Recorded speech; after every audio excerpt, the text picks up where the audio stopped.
Hey guys, and welcome to the conversation series where we're breaking down the boundaries of wellness and talking about what it means to be well in our body, our mind, and our spirit. So, I'm really excited to talk to you a little bit today about my starts in the yoga industry, what I've noticed about mind, body, soul, or spirit wellness, and get to know each other a little bit in that capacity so we can think about what it means to look for a yoga class, go to yoga, what yoga even is. And if you're not a yogi, this space is here for you too, because it's hard to get on Instagram and not see that tiny size 2 perfect model doing yoga who isn't actually a yogi. She's actually probably a contortionist. It's a lot. So I found yoga in college officially, and I wanted to become a fitness instructor. And I went to the NC State Recreation Department because they were hiring fitness instructors. I was a student at NC State, go pack. And I really wanted to probably teach dance fitness. So, dance fitness was all about like really high energy work. And that seemed really fun to me. But when they found out that I was a dancer, they were like, no, no, no, you should teach yoga. And I was like, I don't know yoga. I mean, I knew yoga, like I'd been to a class here and there, and I was pretty aware of my body as a dancer at that time. But I was like, yoga? Really? Kind of boring. But I just went for it. And I'm really happy that I did. So I didn't start out with my 200-hour RYT. If you're familiar with that training, I will explain that in a moment, but didn't have it yet. I was just getting trained by the University Recreation Department. And that was great because it was a very insulated community. And I had really great mentors. Let's go ahead and fix this light. So bright. There, that looks like normal skin color. I was getting really, really washed out. So as I'm at University Rec, I really got to teach some interesting people. Oh, and we did go through a training program. So even though we didn't have our 200-hour RYT, they had a pretty stringent program themselves that was really great because it was also built for students who are also in school. So I started getting these classes, and I often got mid-afternoon classes because that's just what worked with my schedule. Who's on campus willing to take class in mid-afternoon? It was usually professors. So that was quite intimidating. All of a sudden, I was teaching class to professors. And I had dabbled in the personal training, like PT world, not physical therapy, but personal training world previously, because I knew I wanted to be fitnessy. Sounds professional, but I didn't know how I was going to do that yet. And I found that personal training had so much, it's such a specific industry that I thought that group fitness gave me a little bit more exposure to figure out what modalities I wanted to use to teach. So anyways, I started teaching these classes to primarily professors. And even though I felt equipped skill-wise and interest-wise to do this well, it was pretty terrifying. I was only probably 20 at the time teaching 40, 50, 60-year-olds who weren't necessarily my professor. I'm not sure that I ever saw my professors in my classes, but people that looked like my professors that had a lot of authority and respect. So that was quite intimidating, but I loved it because there was a specific kind of integrity that was in those class populations and newness, right? A lot of them were either beginner yogis or just yogis with a variety of body types that were not the 20-year-old hot yoga. And trust me, I did the hot yoga thing. I love it. I love it. I love it. I love it. But it's not the only type of, right, super bendy, super intense, super young image that some of us have of the yoga world. These were people that looked like my dad or my mom or my grandparents. And so I learned quickly how to connect with people that were not athletes. And I was from an athlete background, being in the runner world, story for another time. But I was excited to connect with these people because the payoff that they were seeing in yoga was not just about doing perfect poses, getting everything right. That's an athlete problem I have. Get it all right. It doesn't have to be right, Dianna, but it was just good for them to get there and do the work. So my idea of what fitness instruction would be changed very quickly when I realized the modality you're using, in my case, yoga, actually didn't matter. It was the growth that people were on. And so these imperfect, amazing, diverse bodies were doing things perfect, not perfect, perfect for their body. And they were seeing tremendous benefit mindfully. And teaching a mature group of people as a young yoga student, I really got to see people who believed in mindfulness right away. These were not a lot of college kids looking to be gym rats and just doing yoga because they had to get a little mobility in their body. These are people that were taking a break in their professional day to be with themselves. And that blew my mind. So my students taught me a lot in the beginning. And I think it's important to remember that instructors are never done learning. So not only do I continue to learn from my students, but I also learn from more formal types of continuous education. But as an instructor, there's a lot of pressure to be perfect. So if you're a new instructor in any modality in the movement world, you don't have to have it all figured out. You do need to be qualified, but you don't have to have it right, because there is no 100% right. You will be the best teacher for some people. You'll be the best teacher for some people. You can't be the best teacher for every person. As long as you're qualified, please be qualified. And so I say that because I think there are a lot of people promoting yoga or fitness outside of their established modalities. So for example, your friend from high school selling diet smoothies who has no nutrition degree and who just jumped on some small business MLM thing. It's just, you got to stay in your lane, not because you shouldn't be excited to grow, but you got to stay in your lane of knowledge. Let's put it that way. And I think it's really important to also remember that even your yoga instructors are not dietitians. They are not personal trainers. They are not chiropractors. They are not massage therapists. They are not therapists in general. They are a yoga instructor. And there's so much that yoga can do for us. But your yoga instructor is just a yoga instructor. And so if you're a growing yoga instructor, remember, you're just a yoga instructor. So you don't have to be perfect. And there's so much you can give different kinds of people with your different kinds of gifts. Anyways, so we're teaching yoga. We're like in our 20s doing life. And it was really, really exciting. It also gave me a lot of exposure with my friends because they were on campus as well, hearing about my classes. And they would come too, which is fun if I had different timings of classes that worked for them. And that also gave me a really great support system because my friends were cheering me along even after college, when I was still in kind of the freelance yoga world. And then eventually when I started Emotionally Available, my movement business, Mind Body. And that was really great. So, thinking back to my early yoga journey, I came in with a body mindset. I quickly realized that the mind was going to be really there, that meditation and mindfulness, being with yourself. So what does it mean to be with yourself? Being with yourself simply means accepting who you are, where you are, and what you are in any given moment. That's really hard. We are told to be successful. We always have to be in the hustle culture, move forward, do the thing.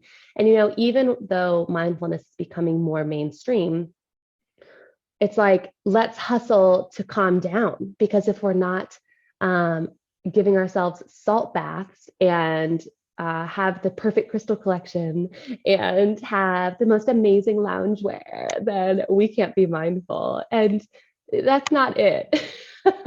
And for example, I love seeing these retreats online, like in Bali.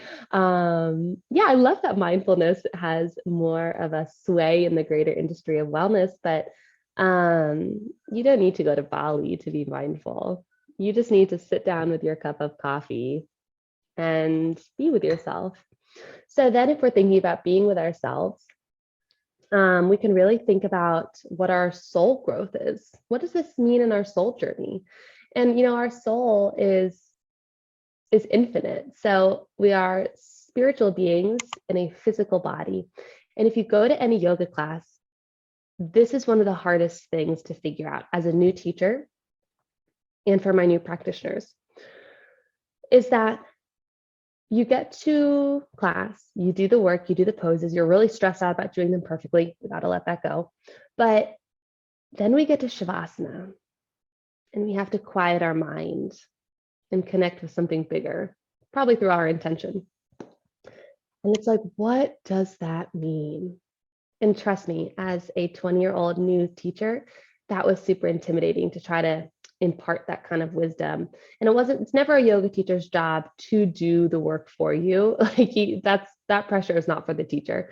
But you are tasked with setting up an environment and then which people can have a soulful experience in. And so as a very young student, I realized two things in my soul work with my participants. One, it takes more time than a 3-minute Shavasana. And two, nothing that happened in your practice prior to Shavasana matters. The ego doesn't like any of those. So I started doing incredibly long Shavasanas compared to other teachers. I had one teacher that did do a very long Shavasana and I would take his class. And that really inspired me. So I won't say no one was doing it, but it wasn't as common. Yoga is not a fitness class with a nap at the end. Yoga is yoga. And I'd love to talk more about the tenets of yoga another time. But I started doing these like 6, 7, 8-minute Shavasanas. And they came out of Shavasana very slowly. That's something that I really think is important. You don't just go, okay, stretch a little and sit up. You should be guided into your meditation and you should be guided out. That's only my style. It doesn't have to be everyone's style. But so really Shavasana is taking about 10 minutes because you have a minute or two to help people settle in. You need a minute or two to help people get out, and you need the actual time to meditate. So that's a 10-minute Shavasana, which means that 5 to 10 minutes prior to that, we're doing our cool down work flat on the ground, whatever that means for class. And I realized that early. So our classes that we taught were, I think, about 50 minutes when I first became a teacher. So that's 20 minutes of a 50-minute class that we're just focused on Shavasana or getting to Shavasana. That means only 30 minutes of work time was necessary. That surprised me a lot. And I've heard teachers say, that everything we do in class is leading to Shavasana. Or when you get to Shavasana, people are like, and now we're preparing for the most important pose in all of class. I say that and I don't even like it because it sounds intimidating. But it's true. It's true. We are preparing for our most important part of class, which is Shavasana. And so to just sit with yourself at the end of class and to help others build that environment to just sit with themselves in Shavasana taught me a lot. So we need a longer Shavasana. We need to make sure that we give ourselves enough time to be successful in our meditation. And nothing that we did prior matters. So it doesn't matter how long or short the really active part of yoga class was, as long as we're doing good work. And also whether you felt that you were successful in your body portion, trying to get the poses to suit your body, not perfect, but to suit your body, doesn't even matter at the end because you're trying to settle your body, be calm. I learned very quickly how to do a body scan guided meditation, and that's just one of my favorite things to do with students. We need to settle our minds. We need to let the clutter just float away, and we need to be so focused inward that any distractions seem to just fade. And then we need to give ourselves permission to let our soul kind of glow. That's what I like to say, that we are exactly who we are in this present moment, because who we are in this present moment transcends every moment and every part of our life. So if we connect with our soul, the crap that's happening at work doesn't matter. The day we had at home doesn't matter. The weird thing you said in third grade to the whole class and everyone laughed at you. Doesn't matter. And it's not that it's not valuable parts of the bigger picture, all those stressors, but it's important to know that they don't impact who you are as a spiritual being. And there's a lot of comfort in knowing that your soul is perfect and exists already, and you're just trying to align to it. So, for example, if your part of your soul journey is to be in a specific career to help others, that was always the case. Any work you do along the way to arrive at that conclusion, that career path, is just your body and your mind aligning to that part of your soul. So that means also that you are in control of aligning to that part of yourself. There's a lot of other factors, and in some ways we are not in control of our soul growth, because I think that we have higher power and higher purpose helping us out. But if we can think about how everything we want, need, are meant to do already exists in our future at some point, it might be 1 second in the future, or it might be many years in the future, it's up to us. The rest we're just aligning to. Okay, so if we understand and believe in that concept, then when we go into Shavasana to meditate, everything that we could possibly need in our meditation already exists. Doesn't matter what happened with our body or the fact that we had to come out of our warrior two because our thighs were burning. Doesn't matter that we were distracted by that person that we really just don't like in the back row. Doesn't matter that we had a crummy day. We can acknowledge them, right? They do affect our mind and mental state, but our soul is ready to be accessed at any point. And being a really young practitioner in this environment with very mature, kind of intimidating students really taught me that, that all of those things were really important. It also meant that as a very young person, I could connect to people that were more mature than me, because our souls were equally valuable. Now, our mind and our body are equally valuable too, but if you believe the soul is that transcendent, beyond our body and our mind even, it really puts everyone at an equal playing field, and life is a lot less intimidating and people are a lot less intimidating. So if you've been thinking about jumping into a yoga class, or the yoga world seems a little scary, I hope some of these early lessons that I had in my yoga career gives you some encouragement to just go for it. Know that your teacher is not perfect. You might have to find different teachers. Know that your practice, there is no end goal to your practice. It is a constant journey and a constant, I don't even like always using the word journey when I think about like the yoga practice, because a journey kind of inherently has an end. So let's think about our body, mind, and soul experience in yoga as being an ever-evolving condition. And then if we can think about how our mind will constantly reevaluate what our body needs, because our body is growing and aging and changing, and our body and our soul are going to continue to kind of help our minds through challenging times of our lives or different points in our life. Our soul is just glowing in the background at all times. And our work to find it and to connect to it is the thing, which I think is important to just note, that your soul is already perfect. You just got to access it and believe it. So yeah, I hope some of these early lessons for me help you be confident jumping into a yoga class, or just maybe thinking about what your movement and fitness goals really need, require, what you desire, the things you need. Because whatever modality you choose, whether it's yoga, dance, fitness, anything, if you're going into a new modality, class or one-on-one, there's no right way to do it. And you have to make sure you're treating your body, your mind, and your soul well along the way. And so I hope this helps you think about some of those elements and explore what you need. I would love to talk directly to my new yoga students or new yoga practitioners more about the certification process and the 200-hour RYT another time, and really talk about what it's like to start the yoga professional journey. If that's something you guys would be interested, let me know, send me a message. But your teachers are just people. So I learned a heck of a lot, even as a professional in my early years, from my students.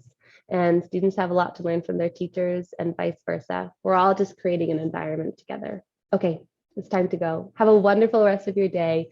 Thank you so much for joining me. And do connect with me at diannabaptista.com or at Emotionally Available on Instagram. I'm just so pleased you're here. Thanks so much.